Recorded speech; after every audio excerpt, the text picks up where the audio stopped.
चलिए आज सिंधु सभ्यता का सामाजिक जीवन देख लेते हैं कि इनका समाज कैसा था, कैसे वो लोग रहते थे, कैसे उनका आपसी तालमेल था, परिवार कैसे थे, उनमें क्या साधन थे जिनके बिहाफ पर वो लोग अपना जीवन यापन कर रहे हैं, उनमें राजनीति कैसी चल रही है। तो इन सब चीज़ों को समझ लेते हैं। एक बार मैं दिखा देता हूँ आपको।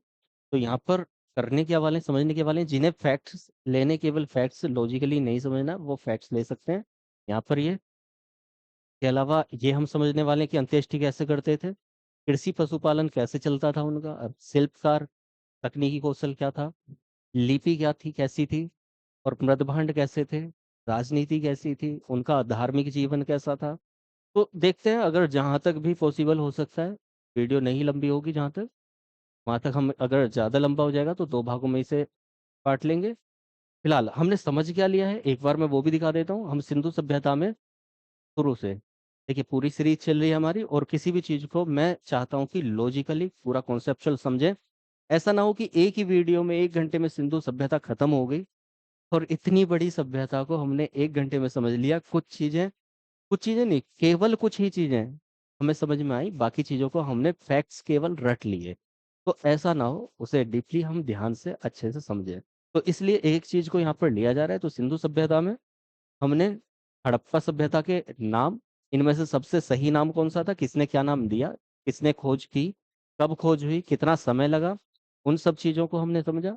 इसके मूल निवासी कौन थे, कहाँ के थे, इतिहासकारों के क्या विचार रहे हैं, सबसे सही किनको माना गया है, इसकी मेसोपोटामिया से तुलना को समझा है, और इसके समय को समझा है, सही समय कौन सा माना गया है सबसे, काल विभाजन समझा है, इसके स्थल समझे हैं जो हड़प्पा सभ्यता से पहले के थे, जिनसे हड़प्पा सभ्यता का डेवलपमेंट हुआ और नगर महानगर बने, इनको मैप पर हमने समझाया। इसके विस्तार को हमने समझाया कि कहाँ कहाँ इसका विस्तार था, और ये विस्तार के साथ साथ हमने प्रमुख स्थल और क्षेत्र देश और राज्यों के अनुसार, जिससे आसानी से हमें समझ में आ जाए और दिमाग में डल जाए, तो हमने वो समझे हैं। इसके अलावा इनकी नगर सभ्यता क्या, नगर योजना क्या थी, नगरीकरण कैसा था, उनके क्या अपवाद थे, स्पेशली अपवाद समझा है मैंने कि कहाँ वैसे नगर नहीं थे। ठीक है, मकानों की संरचना कैसी थी, उनके अपवाद क्या थे, वो सब समझ लिया। तो आज हम सामाजिक जीवन पे चल रहे हैं, और ये केवल हमने एक ही वीडियो में नहीं किया। मैं पहले ही बताया कि इसको अलग अलग पार्ट में, नाम एक पार्ट में, दूसरा खोज एक अलग, इनका नगर योजना अलग, जिससे कि लॉजिकली सारा समझ में आ जाए। और इतना चीज़ों को मैं लॉजिकली समझाने की कोशिश कर रहा हूँ। अगर ये चीज़ आपको अच्छी लगती है तो वीडियो लाइक करके और आगे जरूर बढ़ा दिया करें। जिससे, मैंने पहले भी बताया कि अभी तक सारथी से नहीं जुड़े तो जुड़ जाइए, और बाकी लोगों को भी जोड़िए, क्योंकि ऑनलाइन में शुरुआत है, लेकिन ऑफलाइन में कई सालों का अनुभव है जो यहाँ पर मैं आप लोगों को दे रहा हूँ। तो जुड़े रहिए और लाइक करके आगे बढ़ा दीजिएगा। चलिए इसको समझ लेते हैं। देखो है क्या, हमने अभी तक की सभी चीजों को समझा ध्यान से। आज हम इसकी समाज पर जा रहे हैं, इसका समाज कैसा था। तो समाज में बहुत सारी चीजें आएंगी, उन बहुत सारी चीजों में अलग अलग तरीके से अलग अलग किताबों में डिस्क्राइब किया हुआ है। सभी चीजों का, सभी सही चीजों का यहाँ पर संकलन है। ठीक है, तो देखो हम पहले इसके समाज को, इसके परिवार और आपसी तालमेल से शुरू कर रहे हैं। ठीक है, फिर एक एक चीज को एक एक बार में देखते चले जाएंगे। जैसे कि समाज की प्रमुख इकाई क्या थी, परिवार थी। ठीक है, अब देखो यहाँ पर हम उनका धार्मिक जीवन भी समझेंगे। धार्मिक जीवन इसके बाद समझेंगे, जब ये पूरा हो जाएगा। उसके बाद उनका आर्थिक जीवन समझेंगे कि अर्थव्यवस्था के लिए वो क्या क्या करते थे। सभी चीजों की, जितनी अभी तक चीजें समझाई हैं, सभी चीजों के लिंक डिस्क्रिप्शन में मिल जाएंगे, या फिर हिस्ट्री की प्लेलिस्ट में जाकर देख लीजिएगा। सभी बिल्कुल प्रॉपर सीक्वेंस में लगी हुई है। ठीक है, देख सकते हैं आप लोग। तो यहाँ पर ये फैक्ट्स की ही हमारा आधार है आज का। इससे पहले हमने क्या किया है, मैप पर सभी चीजों को लोकेट करते हुए समझा है, या फिर उनके चित्रों के माध्यम से समझा है सभी चीजों को।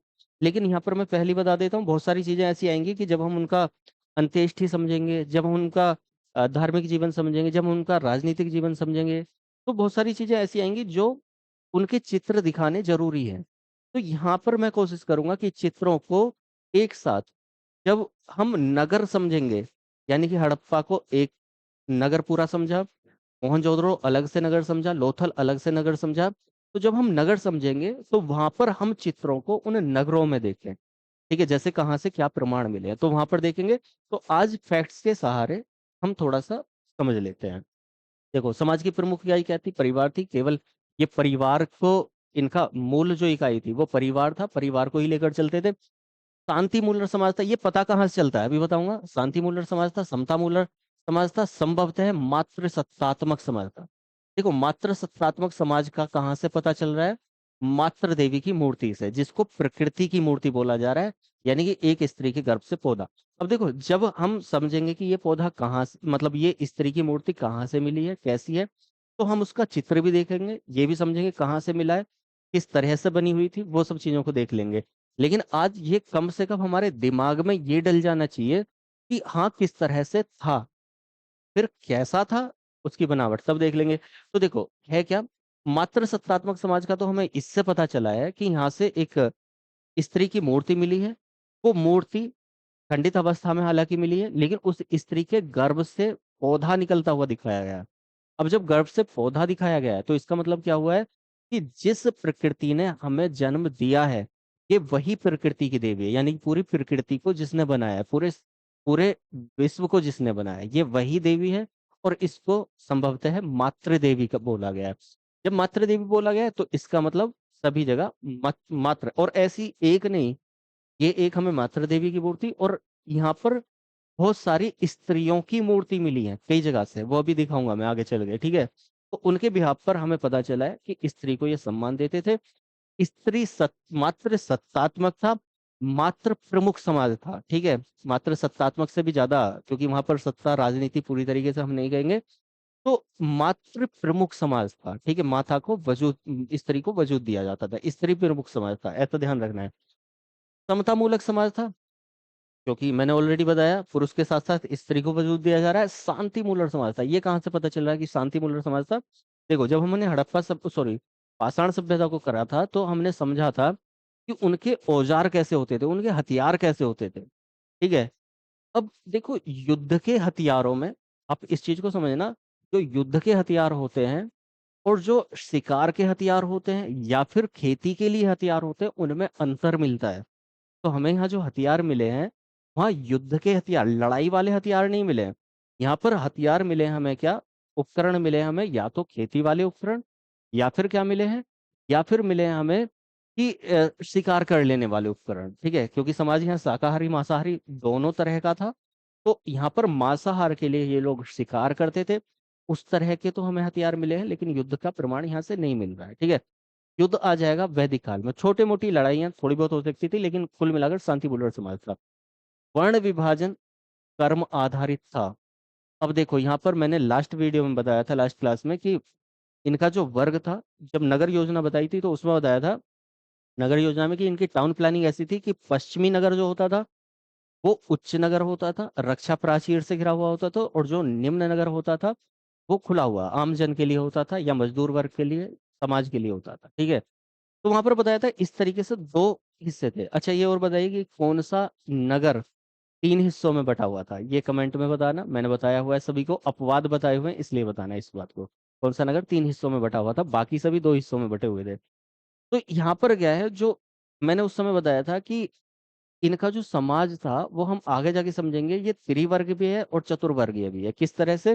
तो यहाँ पर वर्ण विभाजन हो गया था, लेकिन वर्ण का जो विभाजन था वो कर्म आधारित था, ना तो यहाँ पर धर्म है। अभी धर्म को हम समझेंगे, समझ में आ जाएगा कि धर्म किस तरह का था, हिंदू धर्म से क्या समानताएं उसमें मिली होंगी, वो सब समझेंगे। तो यहाँ पर जिसने जैसा कर्म किया, यानी कि वो यदि कोई विद्वान है, हमें ऋतुओं के बारे में बता रहा है, हमें सूरज की रोशनी के बारे में बता रहा है, हमें प्रकृति के बारे में बता रहा है, वो विद्वान पुरुष हुआ, उसको पुरोहित बोल दिया गया।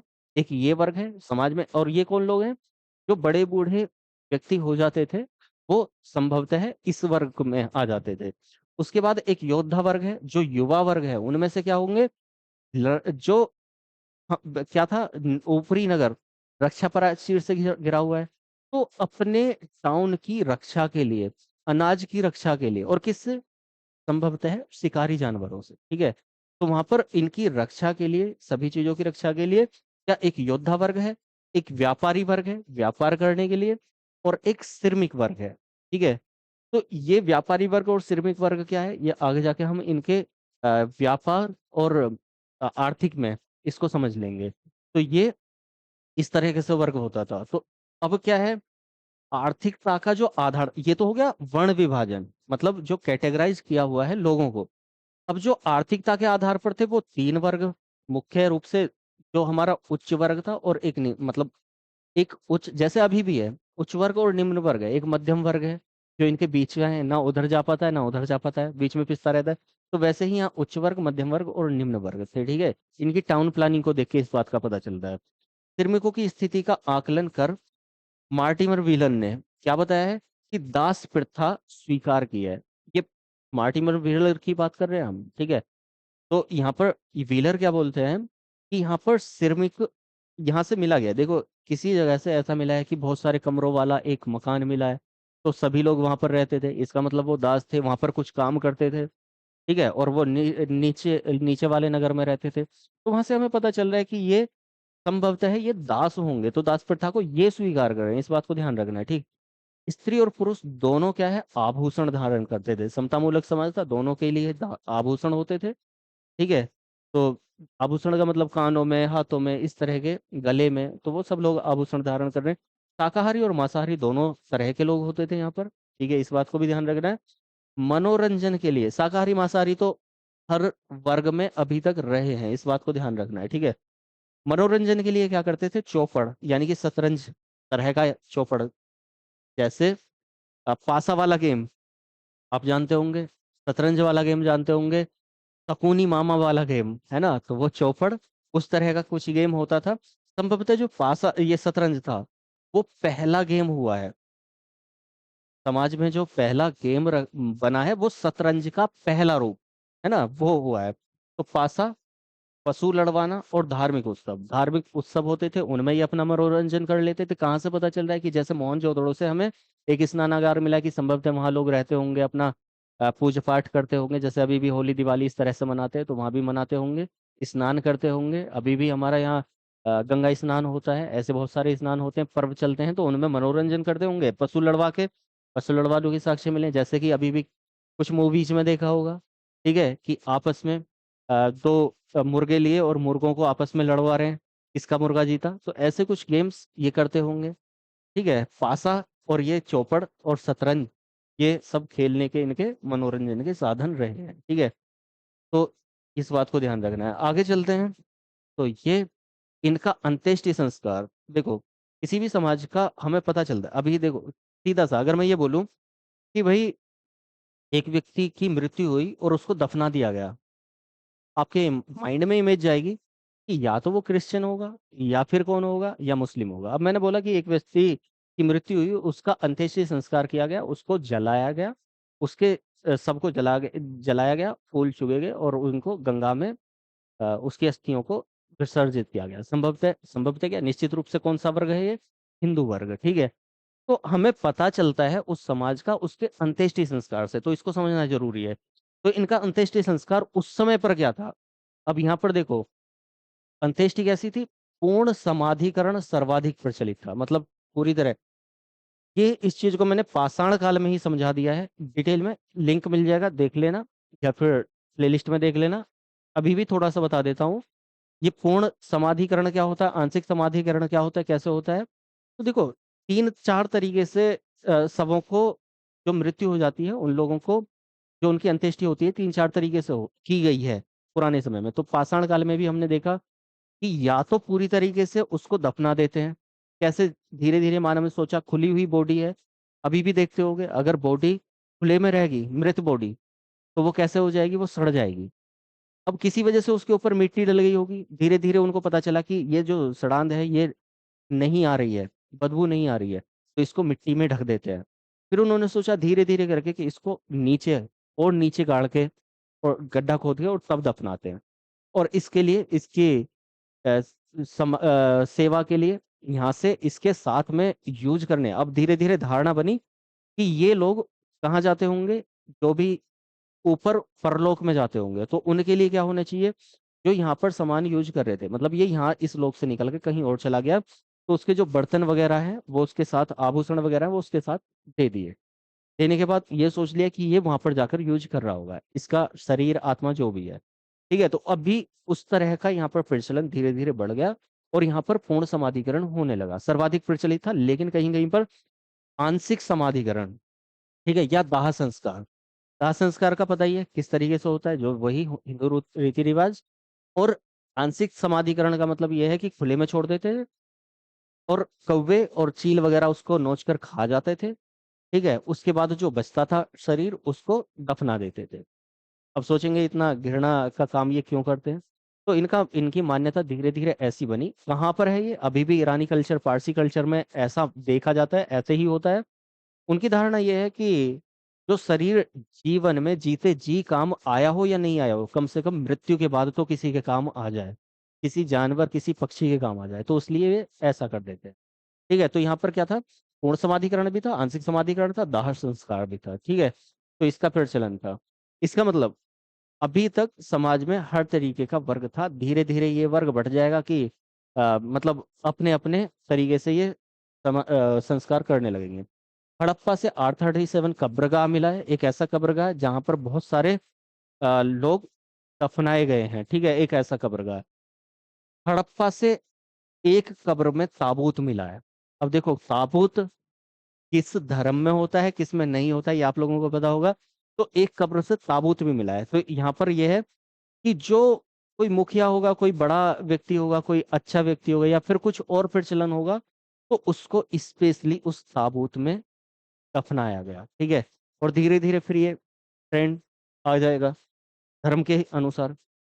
तो यहाँ पर हड़प्पा दुर्ग के दक्षिण में, वही हड़प्पा दुर्ग मतलब ऊपरी नगर वाला प्राचीर, वहां पर क्या है, दक्षिण पश्चिम में स्थित कब्रिस्तान है, एक एच संस्कृति कब्रिस्तान।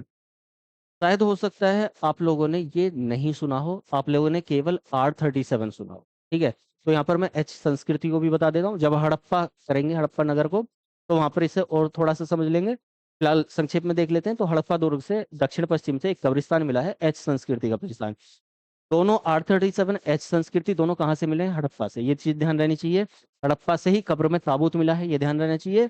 तो यहाँ पर क्या है, इसे सिमेट्री, ये का मतलब वही कब्रिस्तान, और एच, एच, ठीक है, इसको नाम दिया गया है। क्यों, देखो ये ऐसा माना गया है कि ये यहाँ के लोग नहीं थे, कहीं और के लोग थे, और इनकी मृत्यु यहाँ पर हो गई है, तो कहीं की और के लोगों को यहाँ पर दफनाया गया, मतलब कुछ इस तरह का इसका मानना है।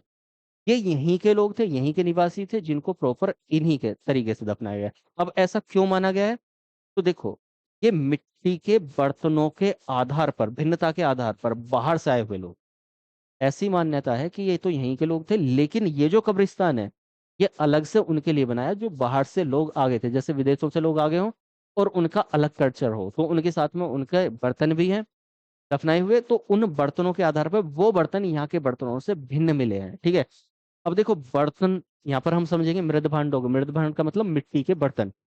मिट्टी के बर्तन के आधार पर भी कल्चर को देखा जाता है, समाज को देखा जाता है। सबसे जो बड़ा समाज को देखने का नजरिया उस समय पर था, ये मिट्टी के बर्तन ही थे। इसलिए अगर आप अभी भी देखते होगे, थोड़ा सा संक्षेप में बता देता हूँ। आप लोग जब जल धारण करते हैं, पानी पीते हैं, तो एक ऐसा वर्ग होगा जो तांबे या पीतल के बर्तन में, मतलब अब से पहले जो पिया जाता था पानी, वो तांबे के बर्तन में पिया जाता था शुद्धिकरण के लिए, है ना। उससे पहले घड़ों में, और बाद में भी घड़ों का प्रचलन रहा है। ठीक, इसके अलावा एक ऐसा वर्ग है जो ज्यादा रूप में प्लास्टिक वाले, उनका जो लुटिया होगी, सराही होगी, वो प्लास्टिक वाली होगी, प्लास्टिक के सब चीजें होंगी मोस्टली, है ना, एक ऐसा वर्ग है। तो वो भी यूज करता है। एक तांबे और पीतल वाला वर्ग है, एक चांदी वाला वर्ग है। तो वहां से हमें पता चलता है कहाँ का कल्चर कैसा है। ठीक है, तो यहाँ अभी देखेंगे तो उस समय पर कुछ ज्यादा ही था, अलग अलग टाइप के बर्तन अलग अलग जगह होते थे। तो मिट्टी के बर्तनों के आधार पर संभवतः है ये दूसरी जगह से आए हुए लोग थे, तो ये है। लोथल से महिला और पुरुष का कंकाल एक साथ, ये हम प्रमाणों में देख लेंगे जब लोथल को पढ़ेंगे। तो लोथल से महिला और पुरुष दोनों के कंकाल एक ही कब्र में दफनाए हुए मिले हैं, तो ये बात को ध्यान रखना है। लोथल, बाकी तीनों हड़प्पा। ठीक है, तो ये हो जाता है इनका अंत्येष्टि, ध्यान से देख लीजिए एक बार। उसके अलावा आता है इनका कृषि और पशुपालन। अब देखो कृषि और पशुपालन के आधार पर समाज को देखा जाता है पूरी तरीके से, लेकिन जो कृषि और पशुपालन है वो व्यापार, इनकम, आर्थिकता का भी जरिया है, तो हम इसको आर्थिकता में देख लेंगे। लेकिन वहां पर मैं केवल ये बताऊंगा कि हमने इसको कृषि पशुपालन को समझ लिया है। ठीक है, तो आप समझ यहीं पे ही लेंगे। अब देखो, कृषि पशुपालन में गए, ऑलरेडी हम पहले से ही जानते हुए आ रहे हैं कि समाज ने शुरुआत में ही क्या कर लिया था, पाषाण काल में ही पशुपालन, मध्य पाषाण काल में और फिर नवपाषाण काल में कृषि की शुरुआत हो गई थी। धीरे धीरे हम आगे बढ़े तो ये कृषि और पशुपालन दोनों साथ में चलने लगे। कुम्हार का चाक बन ही गया था, उसके साथ साथ पहिया हो गया। पहिया जब दो पहिए लगाए और बीच में पटरा लगाया, तो उसको इंसान ने शुरुआत में खुद खींचा, किस लिए, माल ढोने के लिए, सामान ढोने के लिए। ठीक है, उस सामान को ढोया गया, पहिए का आविष्कार हो गया और चाक का आविष्कार हो गया। फिर उसके बाद में क्या होता है, धीरे धीरे पशु को उसमें बांधा गया और बांधकर उस व्हीकल को, वाहन को, उस पहिए को खींचा गया। ठीक है, ये सब हुआ, ऑलरेडी मैं समझा चुका हूँ। तो उसी के आधार पर देखो यहाँ पर फसलें उत्पादन होने लगी। फसलों का उत्पादन मैंने बताया था नवपाषाण काल में, जब जैसे जैसे हुआ था फसल बनने लगी। जब फसल पे पेड़ काटने लगेंगे, पेड़ों की छाल गिरने लगेगी, पत्ते गिरने लगेंगे, हल्का प्रयोग करने लगेंगे, मतलब हल्का प्रयोग मतलब वहां पर तांबा, उसके बाद कांस्य। तो जब कांस्य का यूज होगा, ऑलरेडी मैं समझा चुका हूँ, जब कांस्य का यूज होगा और उसको जमीन को खोदा जाएगा, तो वो सारी चीजें, पोषक तत्व उसमें मिल जाएंगे और फर्टिलाइज हो जाएगी जमीन ज्यादा, जिसकी वजह से अधिशेष उत्पादन होगा, उत्पादन बढ़ जाएगा।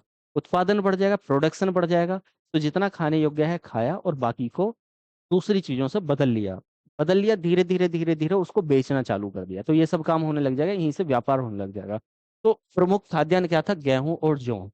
ठीक है, जिनकी दो दो किस्म देखने को मिली है। चाहेंगे आप तो किस्म के नाम भी जहां से ये मिला है वहां पर मैं बता दूंगा। तो ये प्रमुख खाद्यान्न था क्या, गेहूं और जौ, जिसकी फसल को ये उगाते थे। अन्य फसलें क्या थी, कपास थी, चावल थे। चावल के प्रमाण कहाँ से मिले, लोथल और रंगपुर से। इनको प्रमाणों में भी हम देख लेंगे कहाँ से क्या मिला है, कपास कहाँ से मिली है, चावल कहाँ से मिला है, यहाँ पर लिख दिया है फिलहाल मैंने। तो कपास, इस बात को ध्यान रखना है, कपास यहाँ पर डाल भी दिया है मैंने। कपास विश्व में सबसे पहले जो कपास पैदा करने का श्रेय है वो किसको है, सिंधु सभ्यता के लोगों को। यानी पूरे विश्व में जो सबसे पहले, कपास तो जानते होंगे ना, रुई, रुई जिससे बनती है, कॉटन जिससे बनती है, वो कपास है। तो ये जो कपास है वो पूरे विश्व में जो सबसे पहले पैदा की, पता होगा, एक पेड़ होता है कपास का, उस पेड़ पर फल टाइप के लगते हैं, वो फूटते हैं और उनसे फिर रुई का अ, रूप निकलता है। ठीक है, तो ये कपास सबसे पहले पूरे विश्व में पैदा करने का श्रेय सिंधु सभ्यता के लोगों को है।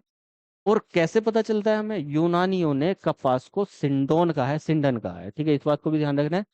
सिंडोन मतलब क्या है, और यहाँ से कपास का व्यापार होता था यूनान और यहाँ तक। कैसे पता चल रहा है, क्योंकि यूनानी इसको सिंडोन बोल रहे हैं, उनके वहां पर है लिखा हुआ। अब सिंडोन का अर्थ क्या है, सिंधु, यानी कि सिंध, सिंध की सभ्यता, मतलब सिंध वाले क्षेत्र से आया हुआ, सिंध का उत्पादक। ठीक है, तो यहाँ पर सिंडोन यानी कि सिंध का, है ना। तो ये यूनानियों ने कहा है किसको, कपास को, और ये सबसे पहला उगाया गया था भारत में, मतलब सिंधु घाटी सभ्यता में। चावल के प्रमाण मिले, सरसों, राई, तिल, मटर, ये सब चीजें मिली हैं। ठीक है, यानी कि पूरे खाद्यान्न रहते थे, लेकिन गन्ने का कोई साक्ष्य नहीं मिला। गन्ने का साक्ष्य बाद में आएगा धीरे धीरे, जब कोई एक लकड़ी मिलेगी, उसको एक आदमी थोड़ा सा चबाएगा, चबाकर वो देखेगा कि ये तो बहुत मीठी चीज है, मतलब उसको स्वाद आएगा, स्वाद आएगा तो उसका जो आंख होती है जिस जगह पर, उसको गिरा देगा, वो गिराएगा, क्योंकि वो तो खाई नहीं जाएगी, वो गिरी तो वहां से दूसरा गन्ना निकल के आया। अब गन्ना उत्पादन होने लगेगा, लेकिन वो आगे, लेकिन यहाँ पर नहीं हो रहा है। ठीक है, तो इस बात को ध्यान रखना है, कपास, चावल, सरसों, राई, तिल, ये सब उगा रहे हैं, लेकिन गन्ने के साक्ष्य नहीं मिले। कपास पूरे विश्व में भारत में सबसे पहले, सिंडोन किसने कहा है, यूनानियों ने कहा है। गेहूं और जो सबसे प्रमुख खाद्यान्न हुआ करता था यहाँ का। ठीक है, फल क्या है, केला, नारियल, तरबूज, खरबूजा, अनार, नींबू, ये सारी चीजें, सारे फल मिले हैं, कोई बात नहीं है। कृषि कार्य के लिए ये क्या करते थे, ऑलरेडी मैं समझा चुका हूँ, फिर भी देख लेते हैं। कांसे और पत्थर के औजारों का प्रयोग करते थे। ठीक है, क्योंकि कांसा यहाँ पर आ गया था, और मैंने बताया और इसी को पहले समझा दिया है कि कांसे के प्रयोग, कांसा क्या है, तांबे से कठोर धातु है, तीन को मिलाकर बना गई है। तो उससे क्या होता है, उससे जमीन को खोदना, पेड़ों को काटना आसान रहा। इससे इन्होंने फसल उत्पादन, कृषि का प्रोडक्शन बढ़ाया कांसे के आधार पर। ठीक है, ऑलरेडी मैं समझा चुका हूँ। इस वीडियो में मैंने ये समझाया था कि नगर, प्राचीन काल में नगर कैसे बसे, और व्यापार कैसे शुरू हुआ, बस्तियां कैसे बनी, ये सब जो समझाया है उसमें इसको डिटेल में समझा दिया, ठीक है। उसके अलावा लकड़ी के हल का प्रयोग करते थे। अब देखो, हल हमें पूरी तरीके से नहीं मिला, हल का फाल नहीं मिला है ना, लेकिन हमें मिला क्या है जिसके आधार पर हम जान सकते हैं कि हल का प्रयोग करते थे। कालीबंगा से हल मिला है। कालीबंगा हम जब हम समझेंगे तो इस हल को भी देख लेंगे। कालीबंगा से हल और बनावली देखो यहाँ पर हल जो है यहाँ पर छूट गया है, ये मिट्टी का ये हल मिला है, मिट्टी का हलनुमा खिलौना, ठीक। इस बात को ध्यान रखना है। तो सॉरी, यहाँ कालीबंगा से जो मिला है हल से जुता हुआ खूड़ मिला है, ठीक है। हल से जुताई, खूड़ या खूड़ बोल देते हैं। जब हम खेत को हल से जोतते हैं तो वो जो नाली सी बन जाती है, पहले इधर और फिर इधर, इधर और इधर, ऐसी नालियां, और यहाँ की नालियां स्पेशल होती थी, वो खूड़ स्पेशल होते थे। इन लोगों ने ऐसे ग्रिड पैटर्न में भी कृषि की थी, ऐसे भी और ऐसे भी। इधर एक फसल बो देते थे और इधर से दूसरी फसल बो देते थे। इधर से जैसा अभी भी होता है, जो ऊपर निकलने वाली फसलें हैं वो एक साइड से, और जो नीचे रहने वाली जमीन पर स्तर पर रहने वाली फसलें हैं वो नीचे वाली अलग साइड पे, तो ऐसे भी मिले। तो वो जो खूड़ मिली है, जोते हुए खेत मिले हैं, ऐसा कालीबंगा से मिला है, तो ये हल नहीं, ये हल्के जो खूड़ मिली है वो मिला है। और बनावली से, इसको करेक्शन कर लेना, बाकी बनावली से एक खिलौना मिला है, हलनुमा खिलौना, मिट्टी का बना हुआ, ठीक है। तो हमें पता चलता है कि जब मिट्टी का हलनुमा खिलौना मिला है और हमें यहाँ जुती हुई नालियां, जुता हुआ खेत मिला है, हल की कुछ लकड़ियां मिली हैं, ठीक है, फाल नहीं मिल पाया है, तो उसके आधार पर हम देख रहे हैं कि ये हल का प्रयोग करते थे जोतने के लिए। यहाँ पर एक चीज और बता देता हूँ जो लिखा हुआ नहीं है, कि ये लोग सिंचाई के लिए नहरों का प्रयोग नहीं करते थे, नहरें तब तक नहीं थी, इस बात को ध्यान रखना है, ठीक है। प्राकृतिक रूप से ही ये फसल उत्पादन वगैरह करते थे। पशु, कुबड़ वाला बैल मिला है, और ये कुबड़ वाला बैल पता ही होगा क्या है कैसे है, आगे जाके इसको धर्म और इसमें समझेंगे हम। कुत्ता मिला है, बिल्ली मिला है। अब यहाँ से देखो, इसको एक बात को ध्यान रखना है, यहाँ पर लिखा हुआ नहीं है, लेकिन मैं बता देता हूँ, एक जगह से जब हम प्रमाण देखेंगे तो उनमें देखेंगे हड़प्पा से या कहाँ से, तो एक जगह से यहाँ कुत्ता और बिल्ली के पद चिन्ह मिले हैं। जो हम मानते हैं ना कि बिल्ली और कुत्ता, इनकी आपसी लड़ाई, बिल्ली आगे भाग रही है, कुत्ता उसके पीछे है, तो ये जो प्रमाण मिला है जिसको हम आज भी जानते हैं और अभी भी यही है, तो ये हमारा 5,000 वर्ष पहले ही मिल गया है कि बिल्ली, उस समय भी यही होता था, बिल्ली के पदचिन्ह आगे और कुत्ते के उसके पीछे, है ना, हड़प्पा से मिल रहे हैं। तो इस बात को ध्यान रखना है। भेड़ बकरी मिली है, बंदर मिले हैं, भालू मिले हैं, गधे, ऊंट, हाथी और घोड़ा। तो यहाँ पर देखो, अपवाद क्या है, ये तो ऑलरेडी मैंने बता दिया कि इसको लेकर ध्यान रखना है क्या चीज, उबड़ वाला साठ हमारा विशेष प्रिय हुआ करता था, इस बात को ध्यान रखना है। पूजनीय हुआ करता था, इस बात को ध्यान रखना है। जैसे अभी भी देखते होगे समाज में एक व्यक्ति आता है और वो साधु आता है, कुबड़ वाला सांड लेके आता है, कौड़ियां उसके ऊपर लगी होती हैं, और वो अपना भिक्षा याचन करता है, तो वैसे ही हाथी घोड़े से ये लोग परिचित थे। ये अपवाद क्या याद रखना है, यहाँ पर अपवाद ध्यान रखना है क्या, ये सारे जानवर तो मिले हैं, हाथी और घोड़ा इनको सबसे बाद में मैंने डाला है, तो हाथी घोड़े से परिचित थे, लेकिन इनके पालने के प्रमाण नहीं मिले हैं। मैं ऐसा देखो, पालने का आधार क्या होता है, बहुत सारे आधार हैं कि बंधा हुआ हो, या फिर ऐसा हो निशान पड़े हुए हो, या फिर एक घर का जो आंगन है, इनके परिवार का आंगन है, उसमें ये लोग उसको बांधते हो, वहां से कुछ चीज मिली हो। वहां यहाँ से प्रमाण तो मिले हैं, अस्थियां मिल गई हैं, लेकिन उसके पालने के प्रमाण नहीं मिले हैं कि यहाँ पर पालन करते होंगे, उनको पालते होंगे, तो ऐसा प्रमाण नहीं मिला है, तो इस बात को ध्यान रखना है, ठीक है। उसके अलावा शेर, मतलब ऐसा माना गया कि घोड़ा कहीं और से आया होगा और यहाँ पर टुट्टू घूम रहा होगा। शेर का कोई साक्ष्य नहीं मिला, ये अक्सर बहुत पूछा जाता है, तो हम कंफ्यूज हो जाते हैं घोड़े में, हाथी में और शेर में। तो इस बात को ध्यान रखना है कि इनके प्रमाण मिल गए, परिचित थे, लेकिन वहां पर ये पालते नहीं थे। लेकिन शेर का कोई भी प्रमाण मिला ही नहीं है कि होता था या नहीं होता था, तो ये लोग नहीं जानते थे, ठीक है। इस बात को ध्यान रखना है। आगे चलते हैं। इनकी शिल्प और तकनीक कौशल कैसा था। तो शिल्प, शिल्प का मतलब किस तरह क्या क्या चीजें ये बनाते थे, इनकी टेक्नोलॉजी क्या थी, उसके आधार पर भी समाज का पता चलता है। तो ये कांस्य का निर्माण और प्रयोग करते थे, ऑलरेडी पूरी सभ्यता को कांस्य युगीन सभ्यता बोला जाता है, कांस्य का प्रयोग किया जा रहा है। तो ये क्या करते थे, कांस्य को बनाते थे, तांबा और टिन मिलाकर ये कांसा बनाते थे, ठीक है। इस बात का भी पता रहना चाहिए कि तांबा और टिन मिलाकर कांसा बनाते थे, पूरी सभ्यता इसी के आधार पर कांस्य युगीन सभ्यता बोली जाती है। हड़प्पाई औजार और हथियारों में टिन की मात्रा अत्यंत कम मिली है। ठीक। अब इस बात को यहाँ पर क्यों लिखा है मैंने, इस बात को इसलिए ध्यान रखना है कि तांबा सबसे पहली गई खोजी गई धातु थी, वो ऑलरेडी पहले खोज ली गई थी, लेकिन वो एक सॉफ्ट धातु थी जिसके आधार पर बहुत सारे काम नहीं हो पा रहे थे। भाई जमीन खोदेंगे, पेड़ की अगर जड़ काटेंगे तो तांबे से नहीं कट पा रही है, बहुत मेहनत करनी पड़ रही है।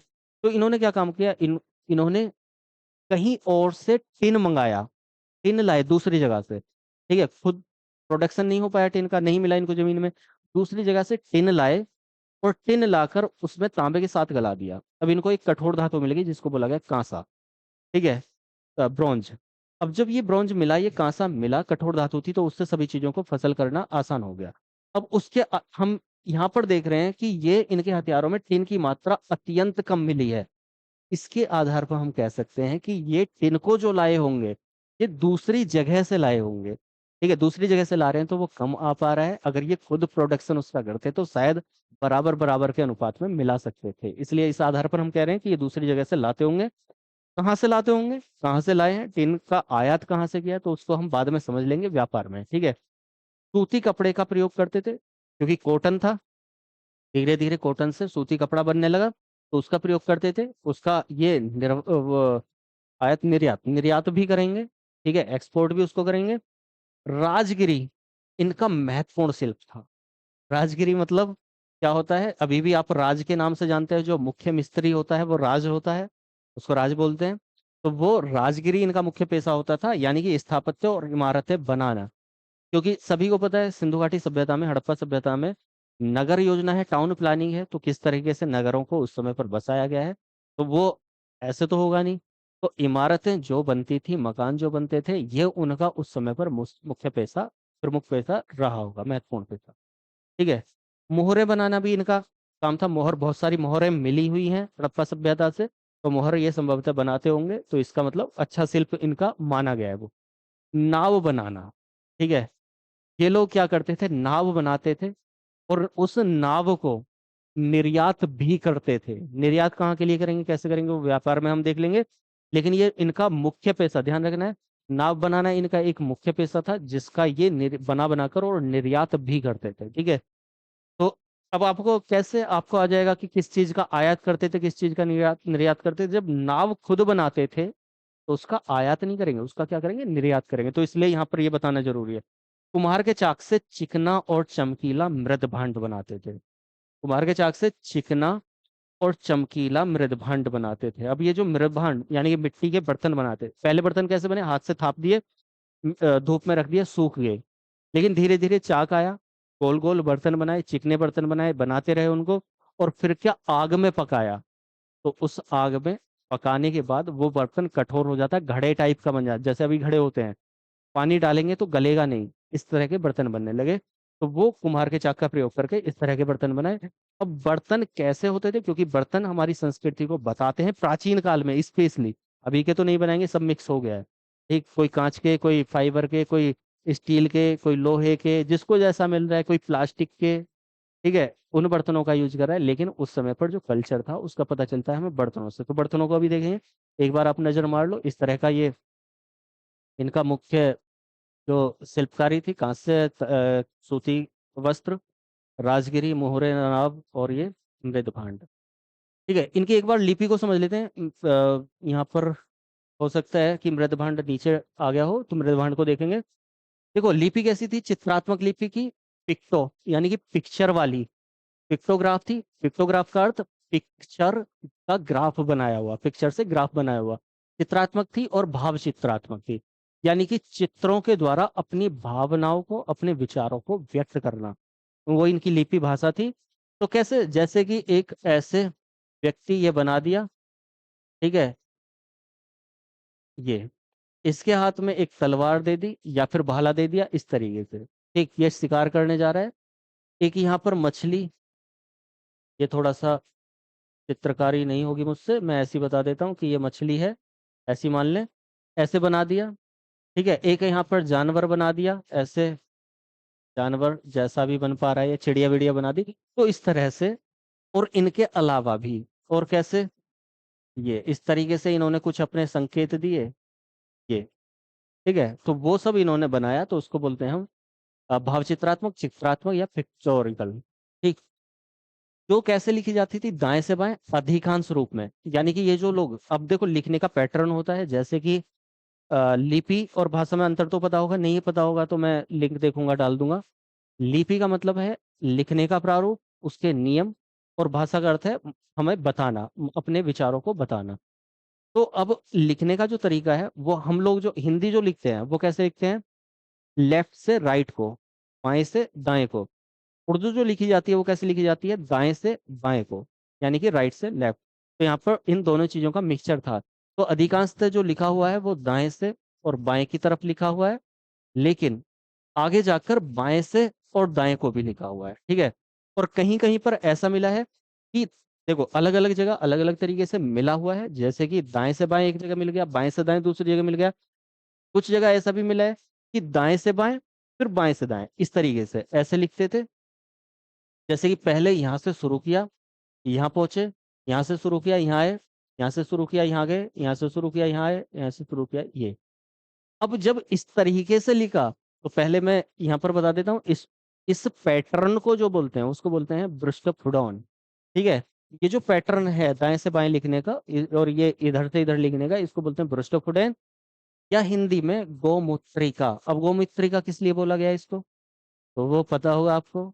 जब गाय, बैल, स्पेशली बैल को आपने चलते हुए वाहन में देखा होगा, बैलगाड़ी में, तो जब वो मूत्र विसर्जन करता है, तो उसके मूत्र से इस तरीके से रेखाएं बन जाती हैं, ठीक है, वो हिलता हुआ चलता है बैल, तो इसी तरीके से उसकी रेखाएं बन जाती हैं, इधर इधर इधर इधर देख लेना कभी, बैल मूत्र विसर्जन करता है चलते हुए, तो यही, तो क्या, इस तरीके से ये लोग लिखते थे, तो इसको बोला है गौमूत्रिका। ठीक।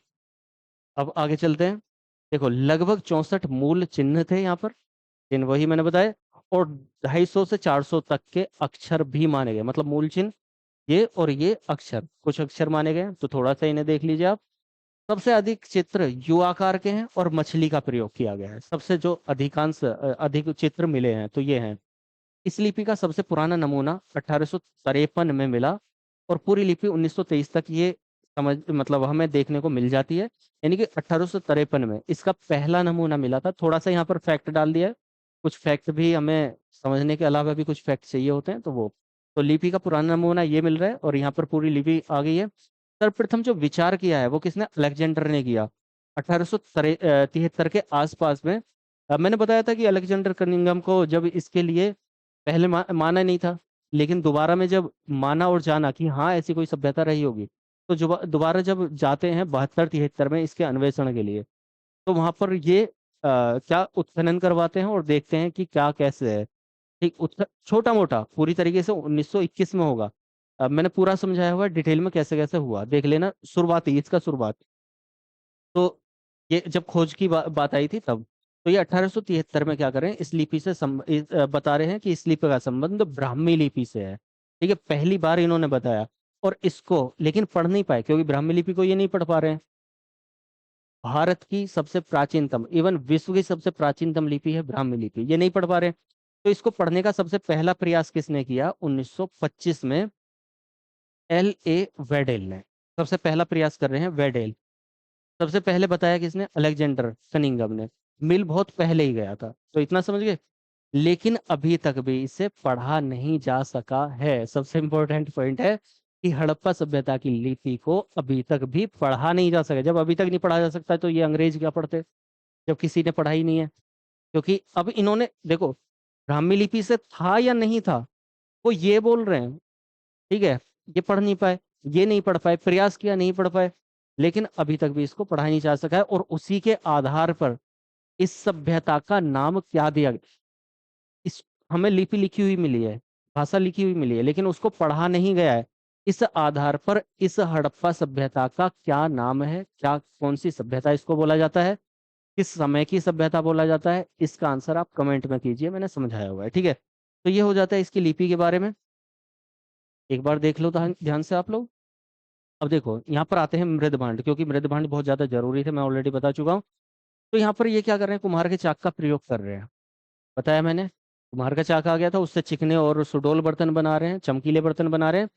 अधिकांशतः यहाँ के बर्तनों को ध्यान रखना है। बर्तन में फिर से बता रहा हूँ, पाषाण काल, नवपाषाण काल, पुरापाषाण काल, नव पुरा तो छोड़ो, नव पाषाण काल, हड़प्पा काल, वैदिक काल और उसके बाद के काल, सभी ताम्रपाषाण काल, इन सभी जगह के बर्तन अलग अलग टाइप के हैं। तो बर्तनों के आधार पर ये संस्कृतियों को हम देख रहे हैं, इस बात को ध्यान रखना है। तो ये लाल और गुलाबी रंग के मृदभांड मिले हैं, मतलब जो बर्तन मिला है। मैं बर्तन का चित्र भी दिखाऊंगा, लेकिन वो वहां पर दिखाऊंगा जहां पर हम देखेंगे किसी खास एक नगर को देखेंगे और उसमें जो मिलने वाला बर्तन है वहां पर इस चित्र को दिखा दूंगा। तो लाल और गुलाबी बर्तन मिला है और काले रंग से अलंकृत है। मतलब क्या है, जो बर्तन है उसका कलर है लाल और गुलाबी, ठीक, लेकिन उस पर जो चित्र बना हुआ है वो काले रंग से। मतलब जैसे कि ये आपको कलर दिख रहा होगा ब्लू, ठीक है, तो ब्लू इसका बैकग्राउंड है। बर्तन का बैकग्राउंड क्या है, लाल और गुलाबी, लेकिन लिखा हुआ किससे है, ये व्हाइट से। अभी मैं जो लिख रहा हूँ वो किससे लिख रहा हूँ, येलो से, ठीक है। तो जो उस पर चित्रकारी की हुई है, अलंकार किया हुआ है, वो काले रंग से, और बर्तन कैसा है, लाल गुलाबी। सामान्यतः व्रत और वृक्ष की आकृतियां, मतलब वही फूल पत्ती गोल बना दिए, ऐसे ऐसी ये चित्रकारी करते थे। लोथल से प्रमाण मिला है, एक हमें प्रमाण मिला है जिसके आधार पर इस बर्तन को हम जान रहे हैं कि कितने चित्रकारी किस तरीके से ये अपने भावनाओं को समझाने के लिए बर्तनों पे भी उकेरते थे। कैसे, लोथल से हमें एक प्रमाण मिला है, ये डाल भी दिया है, हालांकि लोथल में ही इसको बताना चाहिए था, लेकिन फिलहाल यहाँ पे भी समझ लो, कोई नहीं। तो लोथल से एक प्रमाण मिला है चालाक लोमड़ी का। चालाक लोमड़ी की कहानी सुनी होगी, किसकी है वो, पंचतंत्र की एक प्रसिद्ध कहानी है। पंचतंत्र किसने लिखी, राइटर का नाम कमेंट में, जो देख रहे हैं इस क्लास को, वीडियो को, राइटर का नाम कमेंट में बताइए। पंचतंत्र, उस पंचतंत्र क्या है, बहुत सारी कहानियों का एक संग्रह है, पुरानी कहानियों का, ठीक है। अब वो जो पुरानी कहानियां, उनमें से है एक चालाक लोमड़ी कहानी। वो जो चालाक लोमड़ी का की कहानी ली गई है, वो इस ही लोथल के इस बर्तन को देख के संभवतः ली गई है। क्योंकि यहाँ पर क्या मिला है हमें, वृक्ष पर मुंह में मछली पकड़े हुए पक्षी है, मतलब एक मछली को एक पक्षी ने पकड़ा हुआ है और वो वृक्ष की एक डाल पर बैठा हुआ है, और नीचे लोमड़ी का चित्र है, नीचे मतलब लोमड़ी है। तो एक वृक्ष की डाल पर एक मछली पकड़े हुए पक्षी, और नीचे लोमड़ी है। लोमड़ी उसको बोलने के लिए उकसा रही है कि बोलेगा ये पक्षी, ये बर्ड बोलेगा तो इसका मुंह खुलेगा और मछली गिर जाएगी, मछली गिर जाएगी तो मैं उसको खा जाऊंगी। तो वो चालाक लोमड़ी है जिसकी कथा हमें पंचतंत्र में मिलती है, लेकिन जो प्रमाण मिला है वो कहाँ पे मिला है, लोथल से। संभवतः ये कथा इसी से जुड़ी हुई है। तो ये चालाक लोमड़ी, ठीक है। ये क्या है, ये बर्तन पे, ये ये इस कहानी को बनाया हुआ, मतलब बर्तन पर ये चित्र बनाया हुआ है, चित्र से ये कहानी बनाई हुई है, ठीक है। तो इस बात को ध्यान रखना है। अब सोचो कितना वो, मतलब अपने भावों को प्रदर्शित करने के लिए इस तरह से करते होंगे। राजनीति क्या थी इन लोगों की, समय थोड़ा सा ज्यादा हो रहा है, चलिए देख लेते हैं थोड़ा सा। शासन वर्ग संभवतः व्यापारी वर्ग के हाथों में था, शासन संभवतः व्यापारी वर्ग के हाथों में था, क्योंकि उच्च वर्ग में ही उच्च वर्ग में ही हमारा दुर्ग देखने को मिले हैं, वहीं पर हमें कुछ अनाज के प्रमाण भी मिले, कुछ चबूतरे मिले हैं। तो अब उस समय पर ये माना गया है कि देखो ये विचार किसने किसने दिए हैं, पहले ये देख लेते हैं। व्हीलर, मार्टिमर व्हीलर बोलते हैं कि शासन मध्यम वर्गीय जनतंत्र और उसमें धर्म की महत्ता दी। मतलब मध्यम वर्ग जो था वो एक जनतंत्र के रूप में था, लोगों का खुद का शासन था, और वो कैसा था, धर्म की उसमें महत्ता थी, ऐसा व्हीलर बोल रहे हैं। स्टुअर्ट पिगट बोल रहे हैं, ये ध्यान रखना है किसने क्या बोला, पुरोहितों का शासन था, हड़प्पा और मोहनजोदड़ो मिश्रित राजधानियां थी। ये ऑलरेडी मैं पहले भी बता चुका हूँ, इस बात को ध्यान रखना है। हड़प्पा और मोहनजोदड़ो मिश्रित राजधानियां हैं, इसकी संज्ञा किसने दी है, तो वो स्टुअर्ट पिगट ने। स्टुअर्ट पिगट साथ में ये भी बोल रहे हैं कि यहाँ पर ये दोनों मिश्रित राजधानियां थी, और यहाँ पर संभवतः जो पुरोहित वर्ग होता था, जो अभी मैंने बताया था शुरुआत में कि विद्वान वर्ग होता था, वही विद्वान वर्ग शासन करता था, ठीक है। तो ये बताया। हंटर बोल रहे हैं कि शासन राजतंत्रात्मक होता था, ये बोल रहे हैं जनतंत्र यानी कि लोगों का शासन था, जैसे अभी होता है प्रजातंत्र। और ये बोल रहे हैं राजतंत्र, राजा महाराजा हुआ करते थे, सॉरी राजा नहीं होकर क्या है, जनतंत्रात्मक। तो मैं इसको बोल गया उल्टा। स्टुअर्ट पिगट ने बनाया है कि पुरोहितों का शासन होता था, लेकिन ये दोनों क्या बोल रहे हैं, ये जनतंत्र शासन था। हाँ, राजतंत्र को समझाना था कि राजतंत्र क्या है, तो जनतंत्र के विपरीत राजतंत्र होता है। तो जो परिभाषा दी है वो बताया है, संज्ञा दी है कि राजतंत्र न होकर यहाँ जनतंत्र ही शासन था। वो जनतंत्र कैसा था, तो मध्यम वर्गीय जनतंत्र था, वो व्हीलर बोल रहे हैं। तो थोड़ा सा हल्का सा ये याद रखना है। लेकिन सर्वमान्य जो विचार है, ये तो इन लोगों के विचार हो गए। सर्वमान्य जो विचार है वो ये है कि व्यापारियों का शासन था। मतलब क्यों ऐसा इसलिए बोला गया, मैंने थोड़ा सा बताया भी। ऐसा इसलिए बोला गया कि वहां पर जो जो प्रोडक्शन था अनाज का, फसलों का, वो जब ज्यादा हुआ। शुरुआत में मैंने बताया था कि किस तरह से नगर बसे। इस वीडियो को जरूर देख लेना, समझ में आ जाएगा आपको बहुत सारी चीजें। किस तरीके से नगर बसे, ग्रामीण बस्तियां कैसे डेवलप हुई, नगर बसे। और फिर धीरे धीरे उन्होंने आपस में वस्तु विनिमय चालू किया, व्यापार चालू किया। और फिर अपने व्यापार को आगे बढ़ाया। तो धीरे धीरे हमें समझ में ये आ रहा है कि व्यापार वर्ग जो आगे बढ़ जाएगा बाकी से, क्योंकि यहाँ पर चार वर्ण थे, तीन चार वर्ण, एक मध्यम वर्ग, उच्च वर्ग, निम्न वर्ग। और इनमें वर्ण की बात करें तो वर्ण कौन से थे, कर्म आधारित, विद्वान पुरोहित वर्ग, एक शासक वर्ग, सॉरी, एक क्षत्रिय वर्ग कह सकते हैं। ठीक है, एक दूसरा था कि व्यापारी वर्ग था। और एक चौथा वर्ग था जो क्या था, सेवक वर्ग था, श्रमिक वर्ग था। तो क्योंकि व्यापार जिसके हाथ में ज्यादा धन धान्य होता चला गया, वो उतना ऊपर बढ़ता चला गया, इसलिए ये स्तर को सर्वमान्य माना गया। ठीक है, चलिए आगे देख लेते हैं। तो आगे देखो, धार्मिक, क्योंकि समय ज्यादा हो रहा है तो इतना ही रहने देते हैं। ये हिंदू धर्म से भी क्योंकि इसका संबंध बताना है, धीरे धीरे सारी चीजों को समझाना है। तो फिलहाल आज इतना ही रहने देते हैं। एक बार आप इस पर नजर मार लीजिए। आगे क्या करने वाले हैं हम, इसके धर्म को समझने वाले हैं, इस समाज के हिंदू धर्म से भी तुलना करने वाले हैं। उसके बाद हम यहाँ के आर्थिक जीवन को समझने वाले हैं, व्यापारी वर्ग को भी वहीं पर डिटेल में समझ लेंगे। आर्थिक जीवन, किस तरह से व्यापार करते थे, क्या क्या व्यापार होता था, आयात होता था, निर्यात होता, वो सब समझने वाले हैं।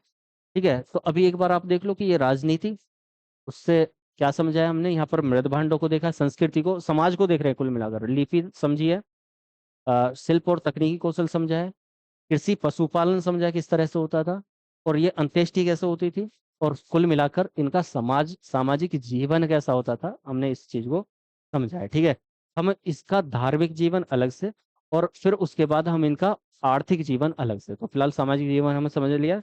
अच्छा लगा हो तो लाइक जरूर कर देना, आगे बढ़ा देना। और वही सारथी से अभी तक नहीं जुड़े हो तो जुड़ जाओ सब्सक्राइब करके, और सभी लोगों को जोड़ो। धीरे धीरे इस परिवार को ऑनलाइन में भी आगे बढ़ाना है जिस तरह से ऑफलाइन में रहा है। ठीक है, चलिए इतना ही काफ़ी है।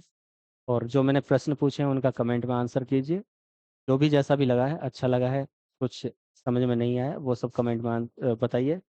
मिलते हैं अगली वीडियो में, तब तक के लिए धन्यवाद। जय हिंद।